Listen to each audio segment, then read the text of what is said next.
Let's say hello to Dana Rohrabacher. We had just here some Bangladeshis to pay their respect. We have Albanians from everywhere, from Prisheva, from Albania, from Kosovo, from Macedonia. And by the way, how about our bresh? Don't forget the our bresh. Without the our bresh, the Turks would have killed the language. 500 years they tried to take away the Albanian language. You're right. The Turks tried for 500 years, they couldn't do it. Guess who's trying to do it today? The Serbs. They don't let the Prisheva have education in their own language, right? So 500 years later, we have the same problem with the Serbs still. Okay. All right, everybody. We have to pay attention here, okay? Because I want you to know how special it is to have this congressman and his family all the way from the West Coast. Thank God next week's a holiday, so he was able to get away from Washington. Isn't it good that you got away from Washington? You couldn't find a better American. I know we all come from different places, but don't forget, we're all American. This man believes in everything we needed, that the Albanian people needed. Democracy, freedom, and another very powerful word. It's called self-determination. That even if I am a minority in another country, but I'm a large enough minority, and I'm not being treated properly, I have the constitutional right, universal right, to stand up and say, I'm not accepted here, they don't like me here, and maybe I belong in another country, or maybe we got to separate, and that's what we did for Kosovo, right? Let's go. Here's a history lesson, Annika. Unfairly divided. They should have been in one state after the Ottoman Empire collapsed in 1912. But unfortunately, the Greeks and the Serbs got out of the Ottoman Empire before it collapsed, and they poisoned the well for the Albanian people. They said all kinds of nasty, bad things from 1860, 1870. And then when the Ottoman Empire had collapsed, Albanians got out. They wanted their own state. They wouldn't let them have their own state because they gave wrong information to the Russians, to the French, to the English, and they said, no, Albanians are Slavs. That's not a separate race. They belong in that new state we're going to create, Yugoslavia. Am I right? Right. Now, if it weren't for a U.S. president called, forget about what she did for Kosovo, the first one. Wilson. President Wilson. Wilson was the one who said, listen, I know the Albanian people, and we got to compromise this. I can't give them a whole state, but you're going to put half of them in a state called Albania. And that's what happened in 1919 when he made the point that you're not going to put in Serbia. It was part of what was coming to Kosovo. So we have somebody that understands all this. And I realized early on, here's a guy that was a speechwriter for Richard Nixon. For Ronald Reagan. But he did something with Nixon too. I forget what it was. The great one. That was too early. Ronald Reagan. And he, you know, did a lot of things before he came to Congress to show his interest in foreign affairs, traveled all over. But I realized when we had all those meetings with the chairman back then, and we had chairman, one guy was a Democrat, Dante Fasel. Another one was Henry Hyde. Then you had Ben Gilman. Then you had Lantos. He was the most outspoken of all the congressmen when we had the committee hearings because he understood what freedom meant, what self-determination meant. I'll give you one example, and now I'm going to pass it on to Shirley. In 2005, Shirley and I were smart enough because the Serbs were again poisoning the atmosphere for the Albanians, and every time we had a hearing, who did they bring? All the bishops with the long beards. These were the Orthodox bishops. Why? They wanted to impress Congress. Oh, we're Christian. Oh, these Albanians, they're Muslim, but we're Christians like you. But what Congress didn't know was that those Orthodox Serbs were fundamentalist Christians. They didn't like Muslims, they didn't like Catholics, they didn't like Jews, they didn't like anybody but themselves. So we had to figure out how do we make the case that the Catholic community of Kosovo has no problem with these Muslim people. So we invited, and this is not done, it hasn't been done before, I don't think, or after. We invited the bishop from Kosovo to give testimony. We went to Henry Hyde. We told him his language in English is faulty. Please make an exception. We have Fatam Bislimi, one of the best simultaneous translators. He's here. Where are you, Fatam? And we blew away. That was the beginning of the independence of Kosovo. And what happens on that meeting? We're now taking testimony. Here he is, a congressman. The chairman is Henry Hyde. And after Soapy gives his presentation, he asks a question. He said to Soapy, he said, we know that there are 200,000 Catholics in Kosovo, but apparently you've got 1,800,000 so-called Muslims. And we realize you're secular Muslims. Do you have a problem with those Muslims in Kosovo? Do you feel like you're oppressed? Do you feel like you're oppressed? Do you think that these are extremists? Are you being... So he turns to Hyde and says that, and Soapy, and Soapy said... Soapy said, not at all. These are our brothers. Whatever faith they have, they're Albanians first, and these are our brothers.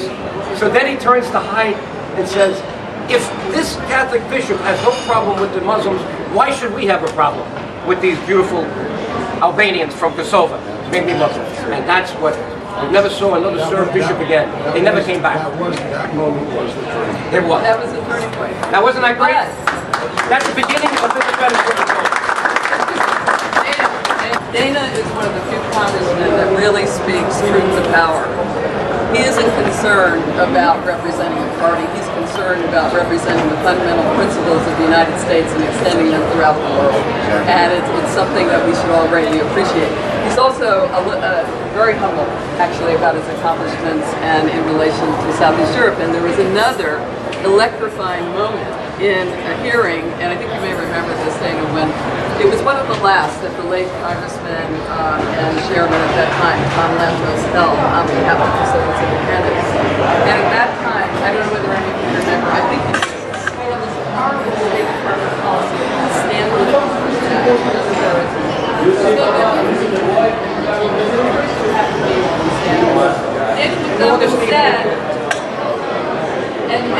Dana stood up and said, excuse me, Mr. Chairman, I suggest that if the 13 colonies had to meet standards before status, all of us in the United States would still be under the British. Bravo. Another turning point, and by the way, that was a time when the Deputy Assistant Secretary of State, right after that hearing, lost her job because she literally showed that she did not know what was happening. Dana's somebody that knew what was happening in the beginning, and as I said, he's very humble about what he has done, and I just want to give a few quick highlights. Everybody here comes from different parts of the Albanian land, but everyone here cares about everything related to the future. And first, he was, in 1998, 1999, he was one of the first people, I hope some of you remember, he was for not only Kosovo's independence, he wanted the KLA to be armed. He did not want us to have to send a bunch of troops in. He said these people should be given weapons. Remember what happened to the Bosnians when they weren't, right? They should be given weapons and they should be able to fight for themselves. That's right. And he supported the KLA before it was popular. We did that with the Croatians, and Croatia didn't have any problem afterwards because they became Croatia. We had to say, we used our troops, and what happens? We had an American military. We end up thinking we can control Kosovo forever. It's ridiculous. Exactly. And so I was very much in favor and helped. We did help a little bit. Oh, absolutely. But it wasn't totally focused on helping the KLM. Right. And so he was really, again, on the front lines, being there before it was popular to be there. It wasn't popular to say that then. Everybody was against it. He consistently supported Kosovo's independence, and it's one of the reasons in 2004 we gave him the Balkan Peace Award. But it wasn't only Kosovo, and we can't go through everything tonight, but he took a very important trip with us, and we went in 2005, and Rhonda was part of that trip, to Albania, to Kosovo, to Montenegro. I want to thank Shirley for giving you my speech. Oh my gosh. No, Shirley and Joe are the team. They're a freedom team. That's it, right? A freedom team. Joe and Shirley. And, I think you guys are classic. You couldn't write a script for Hollywood that would be better than the Joe and Shirley there pleading for the cause of this forgotten group of people in the world, trying to get everybody's attention on this little group of people who are suffering and are being, and their rights are being violated. You got Joe and Shirley say, look at these people trying to do something about this. Well, and now it's Prisheva's time. We are not going to stop until Prisheva gets the same rights as the Serbs in Kosovo. there you go. That's why we're here. Let's tell everybody why Dana came here. Right? Well, that's what we got to do. So we're very, very grateful. I am grateful. And also, let me just note that I'm grateful to Joe and Shirley for the education that they've helped me with over the years. They're the ones who brought me to Kosovo. I mean, and I found out more. One thing I did find out, that the peppers and the tomatoes in Kosovo are the best in the world. The best in the world. Great dog. Very good, I know. So anyway, he took me around. They took me around Kosovo and Albania, and showed me, of course. Now think about this. They're doing this on their own. This is time and money and expense and. Thank God we have supporters that support that. But think about this. Once you're over 60, you realize that every minute of your life that you invest is something that you better think is very valuable, because you only have a limited time on this planet. And Joe and Shirley have dedicated themselves to making sure that this small group of people in the world who are the victims of injustice have the focus of those of us who believe in justice. And that was a wonderful thing that Joe and Shirley have done. They educated me. Couldn't do it without you, Dana. Well, believe me. And I couldn't do it except for the fact that early on in my life, I had the opportunity to work in Ronald Reagan's first campaign for governor, and later on, when I had become a reporter, Reagan brought me on his campaign, and I became Ronald Reagan's speechwriter in the White House for 7 years. And I will tell you that man, Ronald Reagan, created the basis, the foundation for that Americans re-examined what our country is all about. And he had this new definition of what the United States, us. U.S. is us. And he talked about the shining city on the hill. Now we came here from every part of the world to show the world there was a better way, and how the fundamental beliefs that unite us as a people. So without that, I would not have won my first election. I have very little money. I want you to know that I was recently diagnosed as the poorest member of Congress, and, which is okay. I'm actually the richest member. I am the richest member of Congress. You know why? Because God has blessed me with Rhonda and our 3 triplets at my age. He's also blessed him with a lot of Republicans, so no Democrat could ever beat him in that district. Luckily, I went into this. By the way, he is running it. Yes, I am running again. There was this Republican, this district, and I went in there. I had no money, but I left the Reagan administration. I had zero money, and I had zero name ID, because when you're a speechwriter, someone like the president, you're supposed to give him the credit for everything, and I feel good about that. That's fine.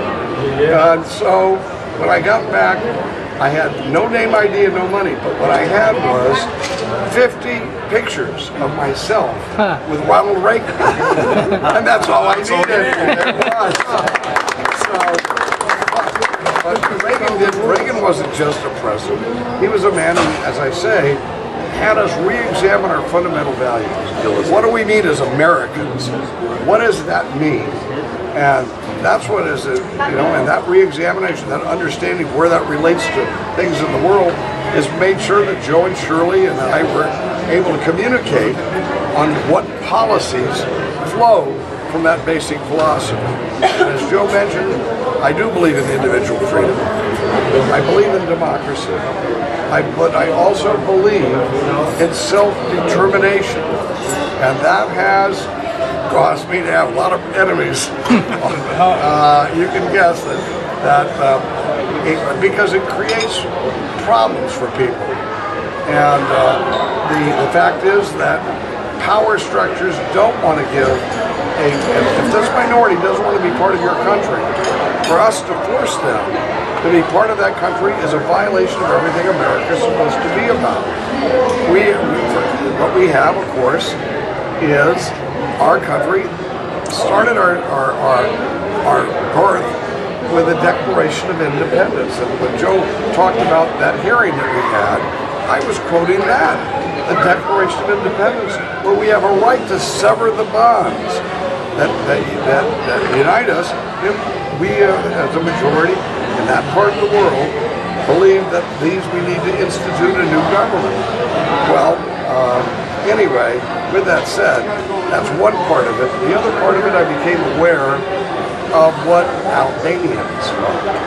So first of all, I became aware that what is the fundamental right that I believe in, people to self-determination in a free society. And where there's a group of people down there, Albanians. I would say very few people knew anything, and they still know very little about Albanians. And the fact is, the Albanian nation is a group of people who have a culture. Joe showed me that culture. Joe and Shirley took me to where they had the castle. Remember the castle? Where? And so we're sitting there, and he said, "This is where they came down, and they had the Ottoman Turks tried to get lanterns." out of that castle. But now here's what's fascinating: is of course they're fighting against the Turks. Now think about it now. The Albanians, in the public's mind, and in reality, I guess, are 90% Muslim or non-practicing believers. 60. But mainly Muslims, okay? But here they are, their culture had them opposed to the Muslim expansion through Turkey into that part of the world. And today I want you to know how important that whole concept is. Because today, when I first got involved in politics, it was the Soviet Union and communism, which was the major threat to free people in this world. I dedicated my entire life to defeating communism, and from the time I was 19 years old, anyway, in a far-off country, and from that moment on, I have been so active in trying to defeat communism. Communism is no longer the great threat to us, to our safety and our well-being. It's radical Islamic terrorists. But what's vitally important, if we're going to succeed, is that we understand it's not Islam that we're fighting. It's these radical terrorists, and the Albanian people are the best example of our allies who happen to have a different religious faith than some of the most Americans. Thank you. That is really significant, and I don't want to brag here, but there are very few people who understand that. And every time there's a debate, I keep telling people, no, if we actually try to make all of Islam our enemy, we're dooming ourselves to defeat. Right now, there are so many Muslims that agree with us. I said, for example, every single thing we've done in the last 2 decades where we confronted radical Islam, guess what? The Albanians were on our side, and they're Muslims. And you know what? Very few people in Congress know that. It's true. It really is. And we've got to struggle to let them know it if we're going to have their support for the rights of people, especially in the Balkans. And as far as the Balkans, let me just say this about the Peshawar Valley. I have long, and I've been getting my nose bloodied on this for a long time. State Department does not like us to bring this It's the State Department, but it's also. What are you making more trouble for us? And they are telling the people who run the government in Peshawar. Peshawar, pardon me, Peshawar. I'm getting the other government wrong. Peshawar. I was just over there a couple months ago, and they're telling them, don't touch this idea. But look, there's an area, as we know, north of the river in the northern part of of Kosovo. Yeah, it's 90% Serbs. Readjust the border. Let those Serbs be part of Serbia. Why should they keep them in when you know that they don't want to be, and they're going to cause nothing but problems? They're interfering with everything. But at the same time, but even if they don't do that, we want Preševa in Kosovo. That's where it belongs. It was there in 1956 when Yugoslavia was controlled by the Serbs. Joe, anyway, we won't be able to accomplish that unless we have a vehicle. Yeah. The vehicle is put these people who don't want to be part of Kosovo in Serbia and put these Kosovars in Kosovo. Just readjust the border, and thus people's rights will be protected because we are accepting individual rights and we are accepting the right of self-determination and basing our plan on that. That's what I've been doing. We haven't had much headway yet, but we will win this. We will win this because it's the right thing to do. It's the right thing. I want to one thing very short.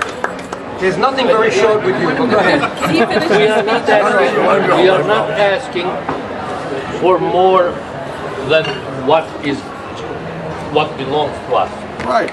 These two mayors from Preševa Valley are, for the moment, they're not talking about changing the borders, they're not talking about just tell Serbia to give me the rights equally as the Serbs has it in Kosovo, in the country of Kosovo, Of course which is right next door. That is As simple as that. That's a short-term answer for the problem right now. The long-term answer is, let's let people, if there's a vast majority of people in the area who want to be part, they say, well, would you permit San Diego to have a vote to see if they wanted to be part of Mexico? Would you allow that vote? I say, absolutely right. And if the people of San Diego don't want to be part of the United States, adios San So let Diego. Preševa have a referendum, right? Referendum for Preševa, like we tried to do in Macedonia. They did one in 1992. Then we had to Charges needed recognized. It's not We need recognized by a anybody. referendum. You gotta have the vote. They had a 1992 referendum. So the policy, Joe, so the policy that I'm advocating Nobody knows. is that we have a referendum there. Yes. Follow whatever that. This has got to let be the done OS officially now. Let the OSCE officially determine if the people want to be part of that. Through the Let the European OSCE officially mechanisms to do it. make the other part there north of the river. Dana, will you help us do this? Because I know we have to go through the European and EU mechanisms to show how badly treated this population of 100,000 Albanians and maybe even more, we don't know, because it's the highest birth rate in Europe. They are being treated so badly, but no one says anything about it. Or when we speak up, oh, keep your mouth shut. Two things we got to do. Number one, yes, that. But number two, we also have to get the Kosovo. Look, I got to tell you, their economy is nothing from what it could be. Exactly. They have enormous potential, Exactly. and we cannot sit there with Albania and Kosovo and just say, oh well, we're going to settle it this way. They got to get their act together. We need to work with them to develop what? Progress. Progress, the production of wealth and jobs, so that ordinary people will not feel they have to leave. And that's basically, we got to do that as well. Which I went down, let me give you an example. I just went down to Pristina. And they have a hospital in the middle of that town that had been sitting there. It is ready to be opened. An American went down and paid for the whole thing. And it's a hospital aimed at women's issues. And the bottom line is, they wouldn't give them the permits to open the hospital for six. Somebody wanted it. Corruption, right? That's what they I want. have raised holy hell about it. And guess what? 2 weeks ago, I was notified the hospital is going to be open. That's great. Well, but why? But it shouldn't take the Shed light on it. U.S. Congressman to do that. And we got to get to the point where the people down there do not require a U.S. outside pressure to do the right thing. There must be good people in Kosovo who are willing to do that. And in Albania, we have Kosovars, the Albanians, those people in Montenegro and Macedonia. we need to make sure we all work together to make sure not that we're going to make it, we're going to create some violence or anything, but we're going to make things better. We'd like Fatan to just make a short A report on his summary trip. for you about what happened to him when he went to the State Department and other places with the mayors of Preševa and Buenos to discuss this issue. Fatan, speak loud. All right. Yeah, All right. There you go. That's it. Atëherë përshëndes prezencën e gjithë juve këtu, sidomos kongresistit. Falenderojmë DioGuardin i cili prej kohësh merret me problemin e shqiptarëve dhe tani për luginën e Preševës. And Congressman Rohrabacher. Being here with you, we are very thankful for all you've done and for you taking the time to be with us. And I'm especially thankful to the DioGuardis for having set this up for us. Lugina Preševës është identifikuar si problem dhe pres zgjidhjen e saj. I am very happy that we at least have now identified the Preševa Valley as a problem that has your attention. Unë me kujdes përcolla zotin DioGuardi, Shirley dhe Fatonin. I don't have much to add to what DioGuardi, Shirley, and I said. Që gjitha i kanë thënë, gjitha i kanë mësuar nga ne dhe presin ndihmën e çdo Amerikani, çdo shqiptari që është në Shtetet e Bashkuara të Amerikës. So we're very glad to have them speak on our behalf, and we hope that we will have your support, the American support, and the Albanian American support to address these issues. Faleminderit dhe Zoti të bekojë Amerikën. Thank you and God bless America. Wonderful. Now for the other mayor. Rektori I Bianosit zotin Agip Arifi. Aty falas me se kemë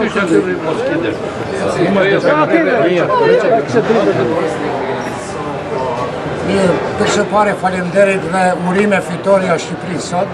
First of all, I want to say we are very happy today because Albania won against Armenia and they're going into the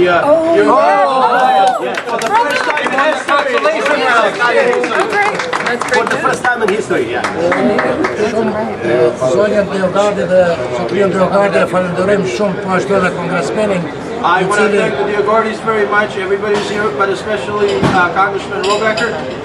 Unë nuk do ta zgjas shumë sepse Fatoni I tha ato të gjitha që 2-3 dita që jemi të I Again, I prezentu just have to second what Fatan presented here and what was said previously. Dëshira shqiptarëve është të gjithë të jetojnë në një shtet e datë në Evropën e Bashkuar. It goes without saying that the will and the desire of the Albanians is for all of them to live under one roof in one country. Por ne nuk dojmë as më shumë, as më pak atë që ja keni garantuar sërve në Until Kosovë. we reached that point, we were just asking for nothing more but nothing less than what the Serbs in Kosovo are getting. Nuk duhet standarde të defishta ndaj pakicave të përdoren. We should move away from double standards in terms of treating minorities. Unë po e them një thënie latine që ne po e përmbajmë shqiptarët. Të jetojmë me nder, nuk dojmë të bëjmë të maskujt, do ta marrë me atë që na takon. And our principle in Preševa is let's live in an honorable way. Let's not create problems for anybody, but let's fight always for getting what's right and what belongs to us. Thank you so much. Now, Mayor, one last thing. The Albanian people are so pro-American, so pro-democracy, that I could see another solution. The 51st state of the United States. I know. I know. Come on. That's what we want. Just do it. That's not happening. Just do it. If we're going to change anything, let's go to the ultimate solution. Just do it. The only thing is, okay. If you break it, you own it. I like it. So, You are better than Oregon. Oh, wait, hold on. They got For a presentation from, this is the city of Preševa. Që mos ta harrojmë luginën e Preševës. That's great. This is great. Okay, Fatan. Office. Përkthehet se tha And when the Serbian ambassador comes in, I will show it to him.